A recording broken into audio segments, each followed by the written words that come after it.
The Casanova Killer has been described as the more brutal version of Ted Bundy due to his charismatic, charming nature luring his victims in with ease. And he used this charm all across America in one of the worst multi-state killing sprees of all time.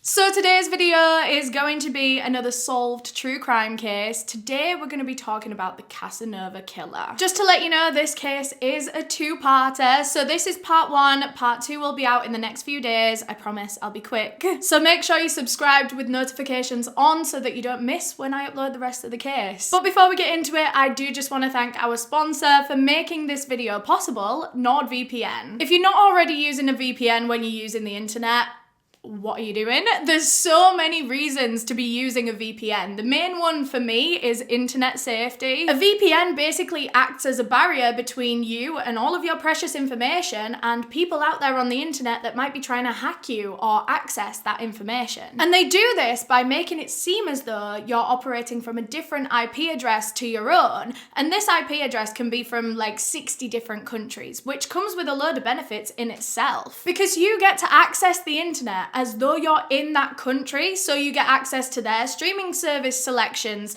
their news platforms, games that are available in those countries, their servers, loads of different things that you might not be able to get in your country. I mainly use it for the streaming services, I'm not gonna lie. The Netflix selections in other countries are so different, and actually, over here in the UK, we do have one of the better selections, so if you are looking to travel, come over here. But Turkish Netflix has all the Harry Potter films. I keep telling my friends this, everyone get a VPN, get on Turkish Netflix. I think it's Canadian Netflix that has Pulp Fiction. You can just Google like all the different countries' Netflix selections and you'll be able to see what's exclusive to each country. And then you can just travel there with your VPN. You've got so much more selection. But going back to the safety thing, that is the main reason why I use NordVPN, because I work from cafes a lot, especially now that the sun's out and everything. I don't want to be locked in my house, so I'm going to cafes using their public Wi-Fi, and you never know how secure that free Wi-Fi is. I always make sure I'm protected with a VPN. And NordVPN have an exclusive deal for you guys right now when you go to nordvpn.com/Eleanor. It's risk-free with NordVPN's 30-day money-back guarantee. So thanks again to NordVPN for sponsoring this video. Now, before we get into it, I do just want to give my usual disclaimer that I mean absolutely no disrespect to anyone that I talk about in this video. This video is for educational purposes, and everything that I'm about to say is just information that I have found on the internet and I'm compiling into one video. There are quite a few content warnings for this case. For both part one and part two, all the content warnings apply to both parts. They are as follows: child abuse and neglect, sexual assault and rape, necrophilia, and struggles with sexuality and accepting your sexuality. So if any of those things are things that you don't really want to hear about right now, I completely understand. Click out of the video and I hope I'll see you again sometime with a different case. All that being said, let's get into part one of the Casanova Killer. So this case starts out in Orlando, Florida, where Paul John Knowles was born on April 25th, 1946. Right from the day that he was born, Knowles had a very, very difficult life, a very difficult childhood mainly. His father, I think he was raised by just his father. I couldn't find any information about his mother. So there were Knowles and a couple of brothers being raised by his father, who was very neglectful, not only neglectful, but abusive. Physically abusive, and he would threaten his sons to stay quiet about it, otherwise the abuse would get even worse. He would tell them time and time again that if they ever told anyone about the way that their father treated them, then they would get taken away from him for good. You know, they would get taken and put in a home, and that would be even worse than life at home, or at least that's what their father would say to them. So this scared them into silence, and he continued to emotionally and physically abuse them through their whole childhoods, and they never told anyone. I don't have any more like specific details about his childhood, although from what Knowles himself has said, it seems absolutely horrifying. He always said that the worst thing that ever happened to him was being born. And as I'm sure you can imagine, when their father is such a horrible person, doesn't care about being a good person, he's obviously not raising his children to be good people either. And it wasn't necessarily their fault that they were badly behaved. They all grew up to be troublemakers, violent people. They stole. They didn't know right from wrong. They were breaking laws left, right, and center because their father wasn't teaching them to be a good person. His father just did not care about those kids. He didn't care how they were raised, what kind of people they were going to grow up to be. He didn't care if they were good people or not. So yeah, these boys grew up to be little terrors. I mean, from the age of 8, as young as 8, Paul Knowles was out committing petty crimes like theft. At school, he was one of the worst behaved children. He never did his homework, talked back to teachers, he was violent in the playground. And as he and his brothers got older, they started getting into trouble outside of school with the police, like semi-regularly as well, because they're committing crimes, they're being violent out in the world.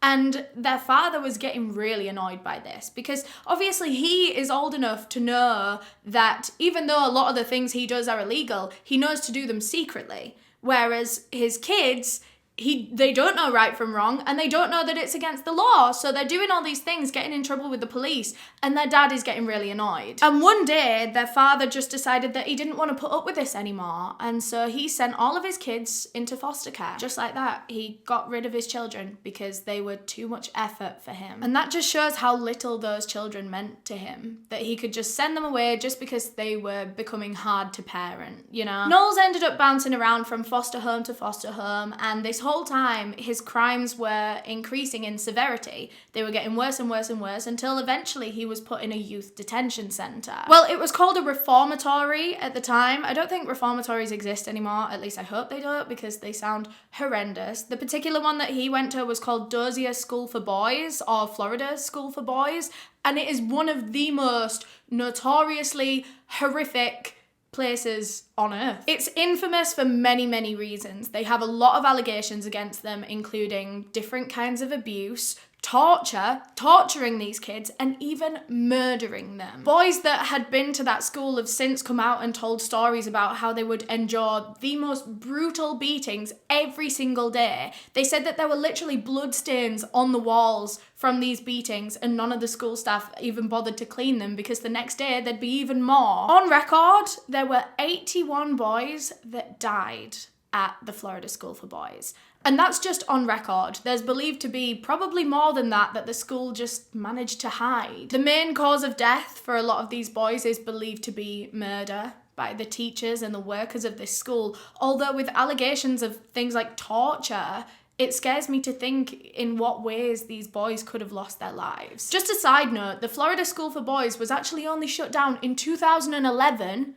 It's absolutely insane to me that a school with such allegations against it could be going for so long. And actually, when they knocked down the school, they found the remains of 50 boys on site. So you can imagine the kind of environment that Paul Knowles is in. He's gone from an abusive father into foster care and then into an abusive school. Being in this reformatory school really wasn't changing Paul's behaviour. I don't know how they expected daily beatings to change these boys at all. If anything, his crimes were only increasing in severity until one day when he was 19 years old, he committed his first kidnapping. It started with him just stealing a car. He didn't set out that day to go and kidnap someone. He was just always doing things like this, stealing, mainly like things that he could sell and make money on. So he stole this car, and very quickly the police were on his tail and he got pulled over by this police officer. It was a lone officer who got out of his car, walked over to Knowles in the stolen car to go and speak to him, and when he did,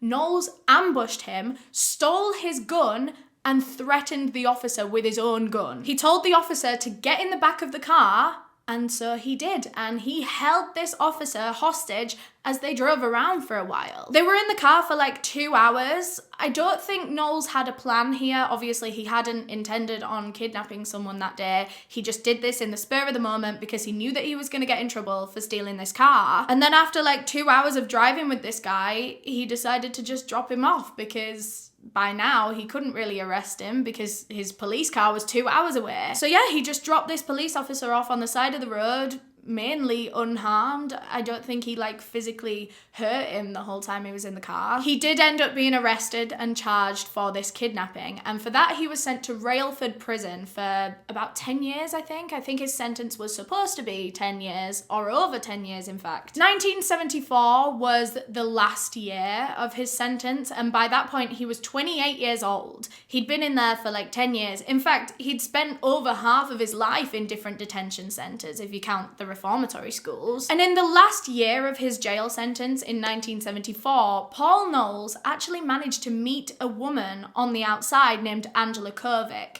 and the two of them started writing to each other. They actually met through a magazine named American Astrology, which I believe Angela's mother owned, and Paul Knowles was very into astrology. He would check his horoscope every single day. And in one issue of this magazine, I think there was an article about the owner's daughter, which was Angela. And Paul read this article, he liked the sound of this woman, and so he decided to write to her. And when she received this letter, she just thought that this man was so charming, and she also really liked his handwriting. That was one of the things that attracted her to him. So she decided to write back to Paul Knowles, who she knew was in prison. She had to address the letter to the prison, and before long, they formed a bit of a relationship. It was like a romantic pen pal kind of relationship. She was a recent divorcee at the time. She was recently divorced at the time, and she was actually looking to meet someone new, and this charming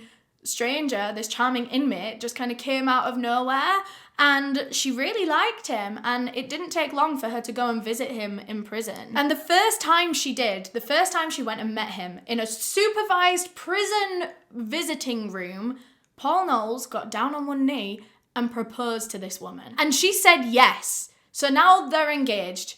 They got engaged in a jail. And I think the reason that Paul Knowles was so quick to propose to this woman was because Angela had money, or at least her family had a lot of money. Of course, her mother owned that magazine. Her parents actually owned another nightclub in San Francisco as well, so that was a lot of money coming in. They had a lot of money and a lot of good connections, and Paul Knowles saw an opportunity here. I think this has never been stated that this is why he proposed. This is kind of my theory. Because as soon as the two of them were engaged, Angela started calling round every high esteemed lawyer that she knew to get one of them on his case to get him out of jail early.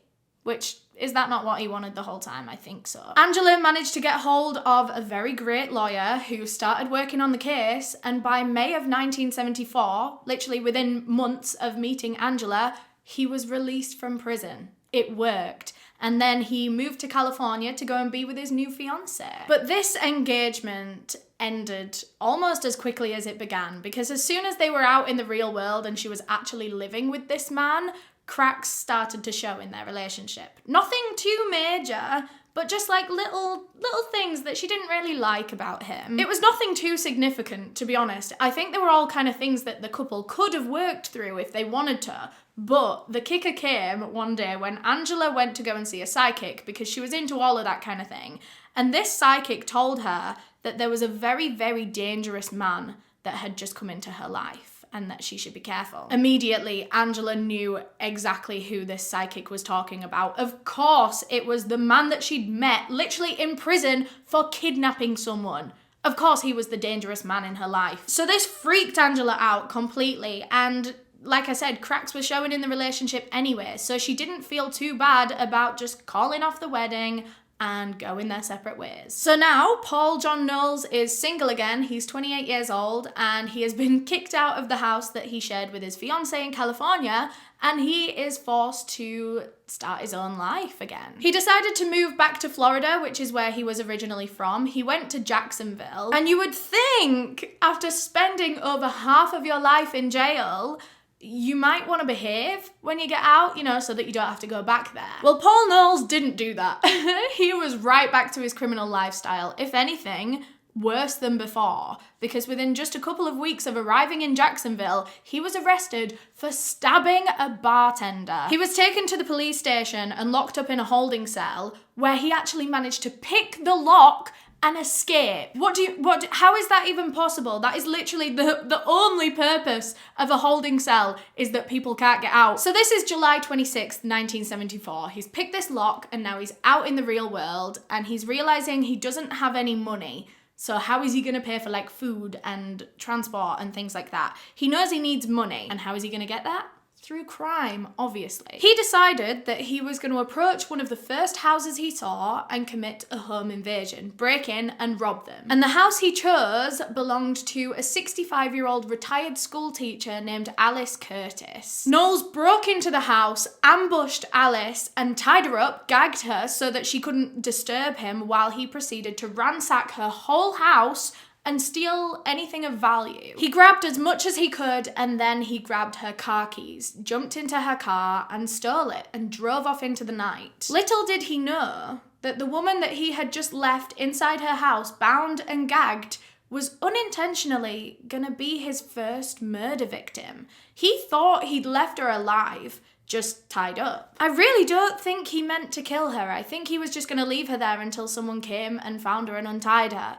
But the next morning, Alice Curtis was found dead in her home, still tied up. It seemed that when Knowles had gagged Alice, he'd knocked her dentures out of place, and she ended up choking to death on her own dentures. But Knowles had no idea that he had killed this woman. He was in that car speeding away from the scene of the crime that he thought was just a home invasion, a robbery. And from here, he just drove and drove and drove. And I think his plan was to drive out to an isolated area and ditch this car that he just stole, but he didn't quite get that far because on the way there, he saw two girls on the side of the road that he knew. They were two sisters, 11-year-old Lillian and 7-year-old Mylette Anderson.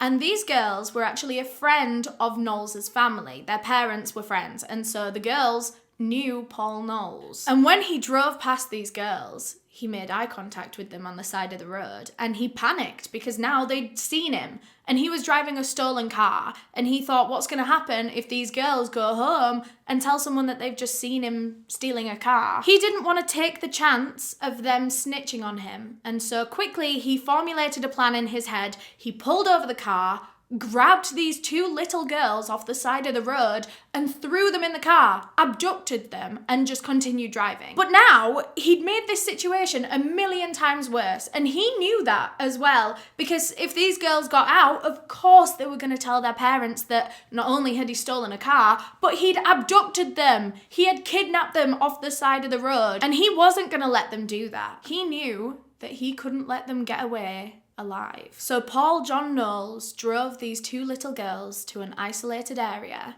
and made them get out of the car one by one as he strangled them to death. He committed what he thought was his first and second murder. Little did he know it was his second and third. He then buried the bodies of these children in a nearby swamp, or at least it's believed that he did, because unfortunately neither of these girls' bodies or any of their remains have ever been found, so that can't be confirmed. In fact, this is the part where I tell you that a few professionals, only a few, doubt that he didn't even do this at all. It's unconfirmed that he actually killed these girls, because they actually disappeared and were reported missing a few days before this.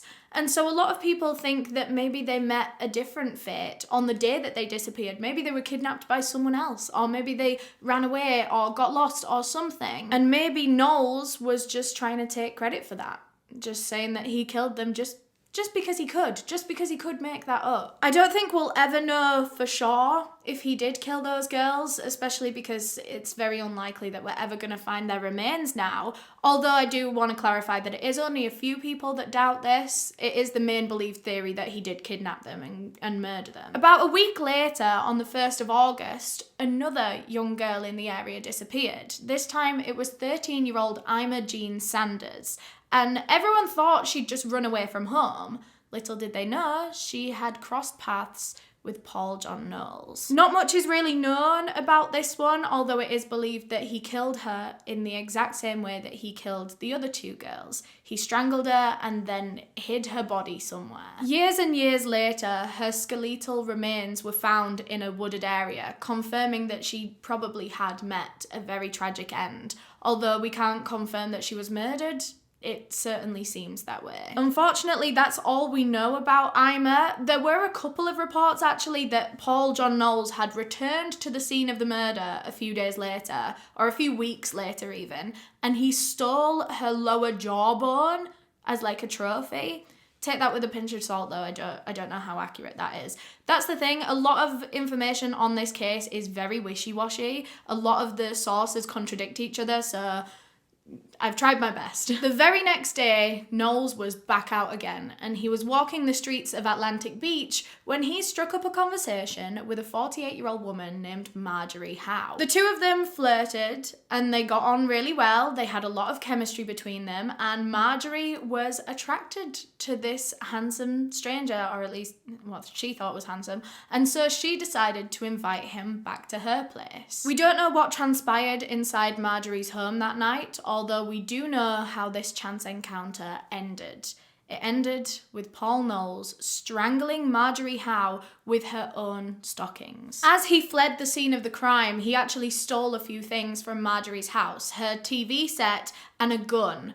And I don't know if this was his plan right from the beginning, if this was his motive to kill Marjorie. Maybe he'd walked in and seen the gun in the house and he wanted it, because at this point, he had a taste for murder. I don't even know if he needed a motive at this point. He just seemed to enjoy killing. So who knows, maybe he stole the gun as just kind of a bonus. And after this murder, so this was his 5th murder, although he believed it was his 4th, he actually had a bit of a break. He had a 3-week break. Bear in mind, the murders that he's committed so far have been so close together in such a short space of time, pretty much every single day. But yeah, he had a 3-week break, and then he returned on August 21st, 1974. That night, he travelled from Florida to Georgia, and he broke into the home of a single mother named Kathy Sue Pierce, and actually, her young son was home with her at the time. The next day, Kathy was found dead in her home. She was strangled to death. However, her 3-year-old son was found in his bedroom completely unharmed. Now, we don't actually know why Paul Knowles left this boy alive. I mean, maybe it was because he was so young and he didn't want to kill a child. Well, we know that he doesn't really have a problem killing children, because his first 2 what he thought were his first 2 murders were an 11-year-old and 7-year-old girl. Unless 3 years old was way too young and he was only comfortable killing slightly older children. But one of the theories that I read online was that people actually think he spared this boy's life because he reminded him of himself. And we know that Knowles was terribly abused, tortured by his father, by his school when he was young, and maybe he saw himself in this boy and he didn't want to hurt this boy the way that he'd been hurt before in the past. I personally just think that Paul Knowles didn't see this child as a threat to his freedom. You know, this 3-year-old's not really going to be able to snitch on him or give a description to police or anything like that. So there was no reason to kill the child, I guess. So I think that's probably why he left him alive. So at this point in time, he's committed, 6 murders? And none of them are actually being connected because, well, to be honest, they haven't found a lot of the bodies, so they don't even know that they're dealing with a lot of the murders. At least the ones of the young girls anyway, those 3 young girls. And because they were all so far apart geographically as well, he was doing a lot of travelling in between them. A lot of them happened in different states. Of course they're not going to get connected. So right now, police are not onto Paul Knowles in the slightest, but he is one step ahead of them just in case. He keeps travelling as far as he can between the murders so that they can't connect them. Next, he drove all the way to Ohio, and he was living there for a couple of weeks. I don't know where he was living. I think he was living out in motels, but he was just walking the streets like a normal person, going to the shops, going to the bars, and it was actually in one of these bars where he met his next believed victim. On September 3rd, a 32-year-old account executive named William Bates was seen in the Scott's Inn pub, which was just like a roadside pub off of a highway, speaking with a red-haired man that matched the description of Paul Knowles. William Bates never returned home to his wife that night after he'd been in the pub, and a few days later he still wasn't home, and so she reported him missing. So police began this investigation to try and find this man, and they went to the pub, which is where he was last seen, he was last known to be, and his car wasn't in the car park anymore. So he'd driven away, seemingly. So now the main theory in this disappearance case was that maybe he'd just run away. Maybe he just didn't want to live his life there anymore and he'd, taken off to go and start a new life. Over the next 2 months, no matter how much time and effort and resources police put into this missing persons investigation, they just could not find William Bates. That was until October of that year when they found him, but not alive. His body had been dumped naked in a wooded area and he was found bound and gagged with electrical tape and clearly strangled to death. There were no clues at the scene that could point to a killer or anything like that. The only thing being that William's car wasn't there either. They still couldn't find his car, which led police to theorize that the killer had taken off in it, stolen it. And they were right. In fact, one thing they hadn't noticed was that Paul Knowles had actually ditched his last stolen getaway car, the one that he stole from Alice Curtis, his first victim. He'd left that in the pub car park. There was just this abandoned car in the car park. I think it was bright yellow as well, so unmissable for months. And police never questioned why it was there, although they probably should have. If they ran those plates, they would have found that it belonged to a murder victim. But anyway, Paul Knowles was back on the run in his brand new getaway car, and he was just driving into any state that he felt like. And within a week, he was in Nevada. At one point, he stopped at a rest stop, and this rest stop had like a little camping area where people could set up tents, and there was only one tent in the camping area. And so Knowles got some ideas. He walked over to the tent and opened it, and in there was an elderly couple named Emmett and Lois Johnson. They were the only people around, and Knowles took this opportunity with open arms. But this time, he wasn't going to go by his usual MO, which up until now had been strangling every single victim. He hadn't used any other killing method.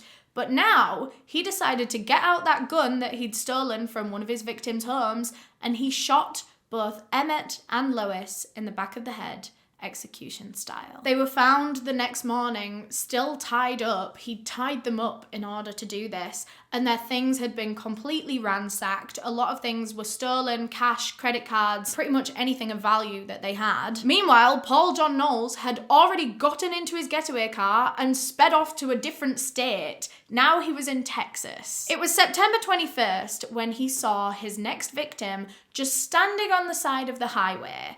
42-year-old Charlene Hicks was a motorcyclist, and her bike had actually broken down, and so she was trying to flag someone down on the side of the road to either come and help her fix her bike or to give her a lift back home, because now she had no way of getting home. And of course, Paul Knowles saw this lone woman on the side of the road trying to flag down a vehicle, and he was unfortunately the only one to stop. Charlene Hicks was never seen alive again. It's believed that Paul Knowles abducted her, raped her, murdered her, and then ditched her body somewhere. This time he'd actually reverted back to his old murder method, which was strangulation, and then he'd actually dragged Charlene's body through a barbed wire fence, which completely mutilated her, and then he left her in a wooded area. A week later, on September 29th, Knowles had travelled to Birmingham, Alabama, where he met a beautician named Ann Dawson. And the details of this one are even more vague than the rest. We have no idea how they met, but somehow she ended up in his car travelling with him for a few days. He didn't just kill her instantly. She may have been abducted by him, but a lot of people actually think that she left willingly with him, like he just charmed her,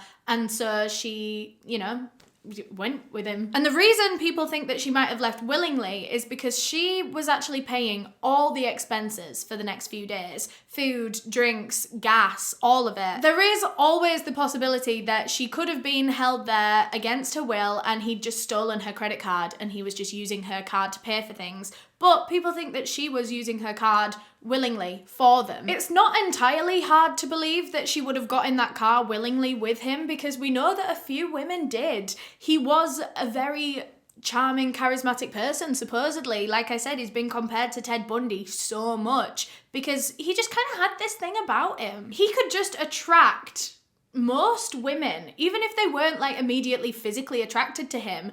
After a while of talking to them, he could get them to like he would grow on them, Either way, like I said, Ann Dawson was in this car with Paul Knowles for like 6 days. She was paying for everything. They were traveling together. But then on day 6, it's believed that Knowles got bored of her, or he got sick of her, or something happened, and he decided to kill her.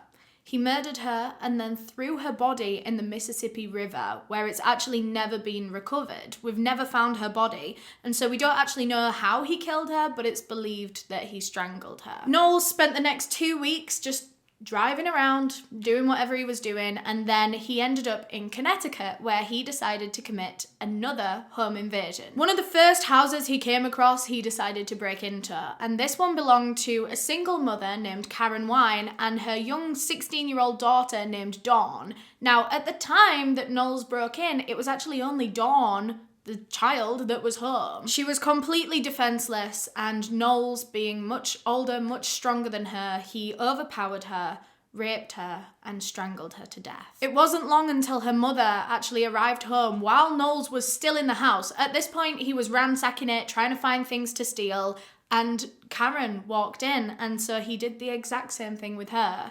overpowered her, raped her, and strangled her to death. I believe he actually strangled both of them with their own nylon stockings. And then once he was done, he continued ransacking the house and stole some rather odd things, actually. He stole some CDs. Were they CDs? Probably tapes back then, wasn't it? He stole some form of music anyway, and a tape recorder and some blank tapes so that he could record his own things. After that, he got back in his car and fled the scene, and 2 days later, he found himself in Virginia this time. And here, he needed to commit another home invasion because he was running out of money, and he came across the home of 52-year-old Doris Hovey. She was home alone at the time when Knowles broke in, forced her to get her husband's rifle out of the cupboard, and then he turned it on her and shot her with it. He then actually placed the rifle in Doris's hands as her dead body laid on the ground so that he could try and stage this as if it was a suicide. He made it look like she'd shot herself. He then ran around the house, stole some cash, stole some cards, and got back out on the road. For the next few days, he was just driving around from state to state. He didn't stop anywhere, I don't think. He just went all the way back to Florida, his home state. And when he was there, he went all the way to Key West, which I think is right at the bottom.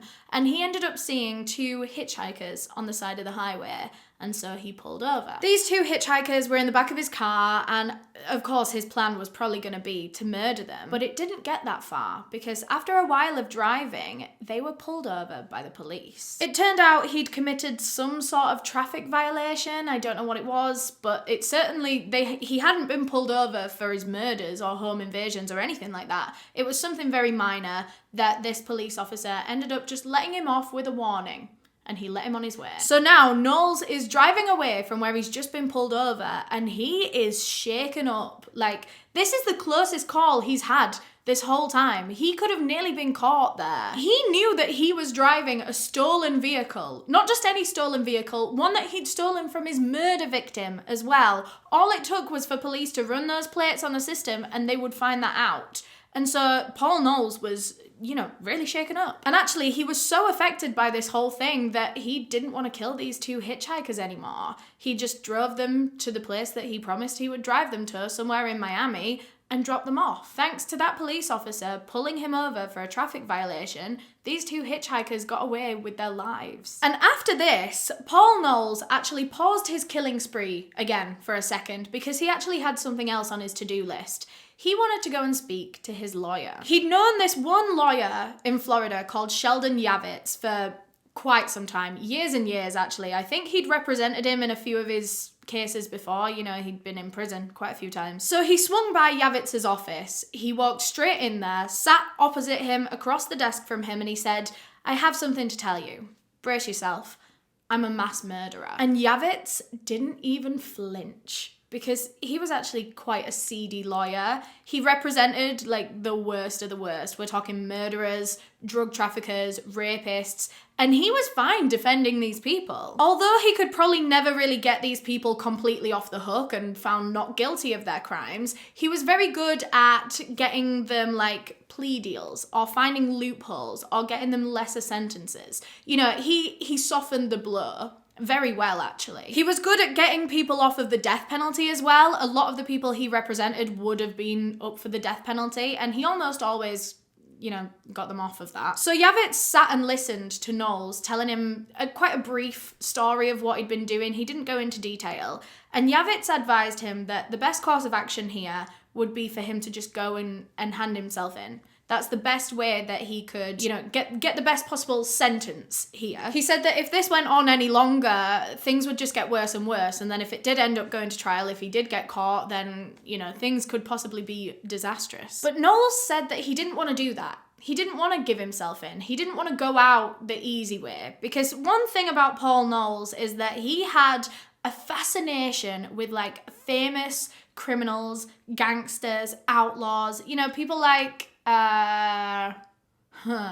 Bonnie and Clyde, I don't know. He just really idolized all these like big gangsters, big criminals, and would they ever go and like surrender and give themselves into the police? I don't think so. All of the people that he idolized had died in some way that he thought was quite like noble, whether that be like a police shootout or the death penalty or something like that, something that he viewed as a noble death. And he wanted to go out like them. He didn't want to hand himself over and then rot in prison for 50 years and then die of old age in his cell. He wanted to die young. He wanted to die memorable and infamous. And besides, he told this lawyer, Sheldon Yavitz, that he wasn't done yet. He didn't want to give himself over because he wanted to carry on killing. He did, however, hand Sheldon Yavitz a series of tapes. Remember that tape recorder that he stole from one of his last victims' houses? He had recorded a series of tapes confessing to everything that he'd done so far. And he made a deal with Yavitz because Paul Knowles felt like he was gonna die soon.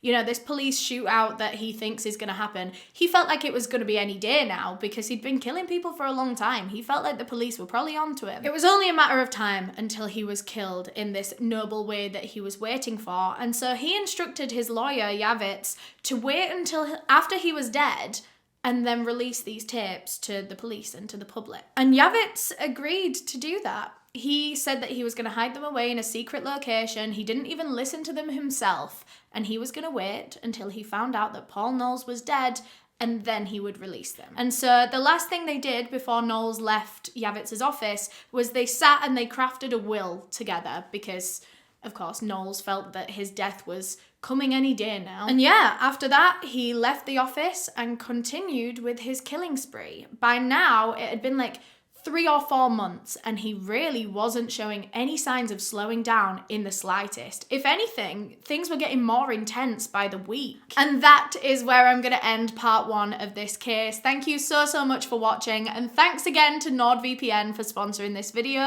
Remember, they have an exclusive deal for you guys right now when you go to nordvpn.com/Eleanor, and it is completely risk-free with NordVPN's 30-day money-back guarantee. A huge thank you to all of my channel members for supporting the channel and helping me decide the cases that I cover. All of my tier 2 members are on screen right now, so thank you so much. If you want to become a channel member, you can click the join button down below. But yeah, thank you so much for watching. Part 2 will be out in the next few days, so make sure you subscribe with notifications on so that you don't miss it. If you want to watch another video in the meantime, I'll leave you one right here, or you can click this button to subscribe. Dead easy. Yeah, see you later. See you in part 2. Bye.